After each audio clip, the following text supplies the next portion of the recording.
인간적으로 구독 좀 합시다. 구독.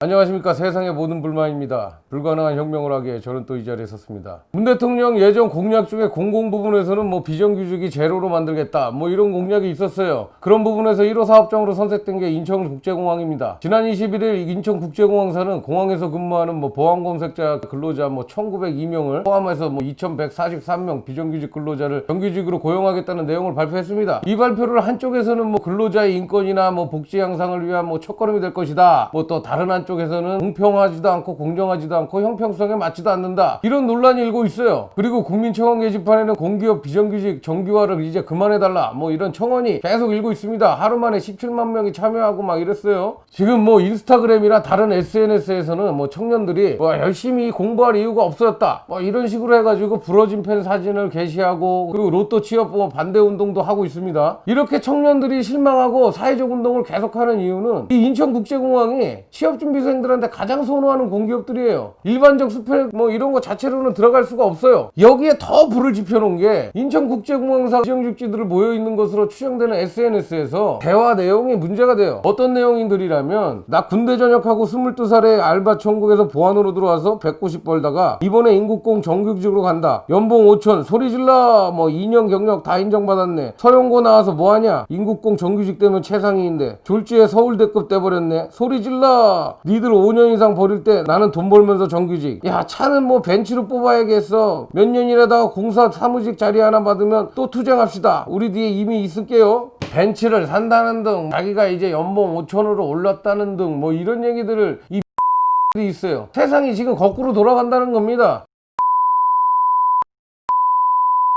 그걸 가지고 여기저기 사람들한테 퍼뜨리고 자랑하고 그러면 민국공에 취업하려고 준비하던 공시생들 화가 나요 안 나요? 이런 애들은 그냥 똥같은 존재입니다. 똥같은 존재. 다른 사람들이 느낄 수 있는 이 허탈감 그 자체는 생각도 안 해요. 이 사태로 인해서 공기업의 목표로 취업하는 취준생들은 얼마나 화가 나고 허탈감을 느끼겠어요. 그런데 너무 허탈감을 느낄 필요는 없다는 거예요. 이거 자체가 정부의 개꼼수라고 볼 수 있어요. 제가 뭐 사실적인 부분까지 얘기를 해드리겠습니다. 인천국제공항 초봉이 4,500에서 평균 연봉이 9,000입니다. 그런데 이놈이 뭐 2년을 인정받아서 연봉이 5천이 됐다. 요거는 공항 측에서 발표할 때 보도자료로 배포를 했습니다. 어떤 거를 배포했냐? 연봉은 기존 계약직 파견해진 그 자회사와 동일하게 간다. 즉 자회사 연봉이 3천만 원 후반대였어요. 한마디로 인천국제공항에서 자회사 쪽에 주는 돈이 1인당 3천만 원 후반대였던 거지. 얘네들이 뭐 실질적으로 그 자회사에서 받는 돈은 그거보다 더 못했을 거예요. 그리고 일반 정규직과 같은 건 아닙니다. 무기계약직으로 고용을 하는 건데 정년은 보장되지만 급여나 뭐 수당 이런 것들이 정규직보다는 매우 적습니다. 그래서 뭐 이런 걸 가지고 요즘 하는 얘기가 중규직 뭐 이런 얘기를 합니다. 저는 제가 봤을 땐 이거 자체가 정부의 개꼼수라고 볼 수 있어요. 아니 보여주기 위해서 취업 사기 친 거랑 똑같은 거예요. 돈은 조금 주고 일자리를 향출하려는 이런 개시도를 하고 있어요. 자리에 앉아가지고 생각하다가 결국 안 하는 게 요런 방법으로 이렇게 공기업에 이제 무기계약직으로 돌려버리면 돈도 적게 들고 엄청나게 좋겠구나. 야 이런 썩어 빠진 그런 생각을 어떻게 했는지. 문제가 뭐냐면 여기에 무기계약직으로 이렇게 들어가게 되면 똥같은 상황이 발생해요. 겉으로는 티가 하나도 안 나. 성과급이나 아니면은 명절 때 바로 티가 납니다. 정규직 애들은 한우를 준다고 한다면 이 무기계약직들은 이 김 세트 같은 거나 아니면 찬식 세트 이런 걸 줘요. 여기서 팍팍 티가 나게 돼 있어요. 그리고 어떤 회사들은 무기계약직들한테는 쌀 같은 걸 주는 회사들이 있어요. 뭐 10kg짜리나 아니면 20kg짜리 명절 때 이거 받으면 집에 갈 때 아주 엄청 창피한 거예요. 쌀 이렇게 어깨에 들러매고 어떤 여자 이렇게 깽깽깽깽 말고 이게 창피하다는 게 아니라 쟤 정규직 아니었어? 비정규직인데 무기계약직으로 들어오는 거잖아. 이런 게 자꾸 퍼져서 쪽팔리게 한단 말이에요. 거기다 쌀 무게가 있잖아. 그걸 지하철 타고 절대 쌀은 주지 마십시오. 이런 논란들이 계속 커지니까 이제 국토교통부가 이런 발표를 했어요. 청년 채용 기회를 박탈하는 건 주장은 사실이 아니다. 직접 고용 전환 대상은 취업준비생들이 준비하는 일반직과는 좀 다르다. 일반직 신규 인력 채용은 정상적으로 추진될 예정이다. 이번 정규직 전환 취지는 근로자의 고용 안정성을 보장함을 위함이다. 여기서 보면은 알듯이 얘네들이 지금 지속적으로 정규직이라고 합니다. 정확하게는 중규직이에요. 중규직. 결국 애들 빡시게 굴려가지고 피 빨겠다는 그 내용밖에 저는 들리지가 않아요. 어차피 2년이 지나면은 계약직 근로자가 정규화를 시켜야 되는데 그렇게 되면 인건비나 이런 것들이 더 들어가요. 그런데 이 공기업들은 정보평가 점수를 뭘로 주냐면 비정규직을 정규직화 시키면은 점수가 더 올라가요. 그래서 지원금은 두둑히 챙기면서 인건비도 뭐 절약되고 거기다가 계약직 검색 검색원들이 검색대에 들어가게 되려면 200시간을 교육을 수료해야 검색대에 나가서 진짜 근무를 할 수 있게 됩니다. 그 교육 과정 시키는 것들도 뭐 짜증나고 거의 뭐 일석삼조 역할을 지금 하고 있는 거예요. 이 개사기 같은 게. 이거는 정규직도 아니고 아무것도 아니라니까 결국은. 아유, 진짜 깃방맹이 한 대 치고 싶다 진짜.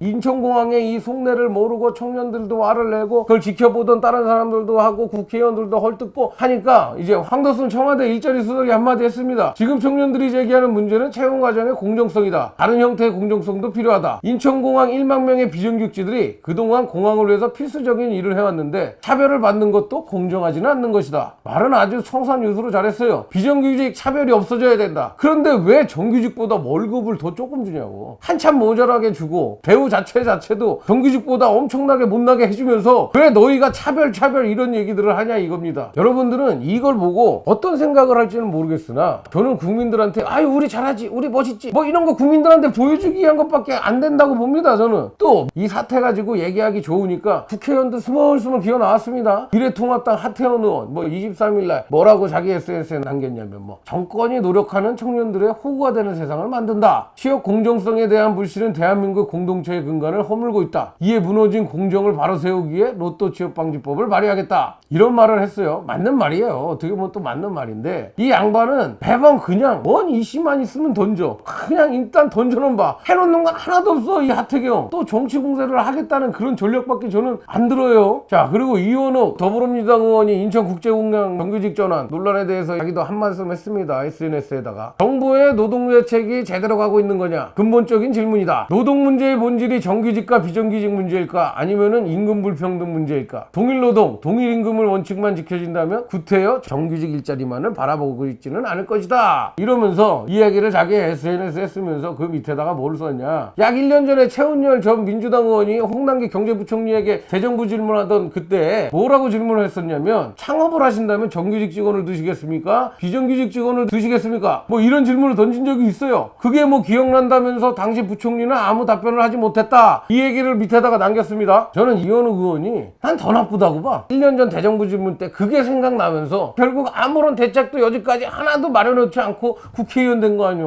야, 이런 생각을 갖고 있었으면은 최소한 야 요렇게 요런 문제 그래야 국민들한테 실망감을 주지 않겠다. 청년들한테 뭐 꿈과 희망을 포기하지 않겠다. 뭐 이런 대책 하나쯤은 1년 전에 어느 정도 수립하고 있어야 되는 거 아니냐? 뭐 계속 물음만 던져. 물음만. 아니 국회의원 우리가 왜 뽑았습니까? 국회의원 이런 사태들에 대해서 우리 대신 공정하게 공평하게 만들고 역차별을 당하는 부분에 대해서는 다시는 역차별이 없게 그런 거 하라고 뽑지 않았습니까? 근데 뭐 맨날 하는 거 하나도 없이 뭐 질문만 이렇게 쏙쏙 던져가지고 나 오늘 잘했겠지? 나 오늘 이거 쓴 거는 정의롭고 공정하고 공평했겠지? 이런 생각하고 앉아있는 사람들, 대책 하나 내놓지도 못하는 양반들, 이런 양반들이 제일 나쁜 양반들이라니까. 이러니까 저기 구구 애들이 당신네들 보고 빨갱이 이러는 거 아닙니까? 여기가 무슨 조선민주주의 인민공화국이야? 아니 동의임금 다 받을 거면은 굳이 구태여 내가 여기를 열심히 일할 게 뭐 있어? 시험만 되면 회사 자리에 앉아가지고 그냥 일일이 빨빨 뭐 이렇게 하면서 게임이라고 앉았지. 심지어 이 사람 이렇게 짓거리고 있는데 조국도 이제 딱 나왔어요. 이 양반이 뭐 떳떳하게 재판 다 받고 나와야 국민들이 믿어주지 않겠습니까? 근데 공정, 공평, 불평등 이런 거 얘기하는데 조국이 나왔어요. 조국이. 국토부가 설명한 거를 자기네 페이스북에 올리면서 이거는 공정, 공평을 깬 것은 아니다. 뭐 이런 뜻으로 올렸어요. 그런데 제가 생각하기에는 조국 자신이 자기 애들 아빠 찬스 해가지고 공정, 공평 뭐 이런 거 다 날리게 한 사람 아니야. 그래갖고 많은 청년들한테 그냥 좌절하게 만들고 그리고 분노하게 만들고 이런 사람이 무슨 그런 거를 자기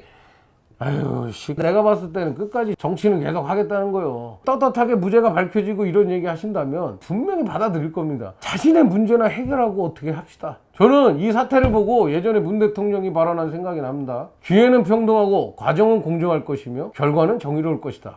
엄청나게 정의로운 얘기죠. 우리는 이렇게 살아야 됩니다. 그리고 위에서 그런 사회를 만들어줘야 돼요. 이번 인국곡 사태가 제가 봤을 때는 기회는 불평등했고 과정은 정부의 반사기였고 결과는 그들이 기업에서 역차별을 받게 되는 상황이 벌어진다. 이렇게밖에 생각을 안 합니다. 모든 정치인들이 진정 국민을 생각하는 그런 나라가 될 때까지 우리 모두 함께 화이팅 합시다. 화이팅!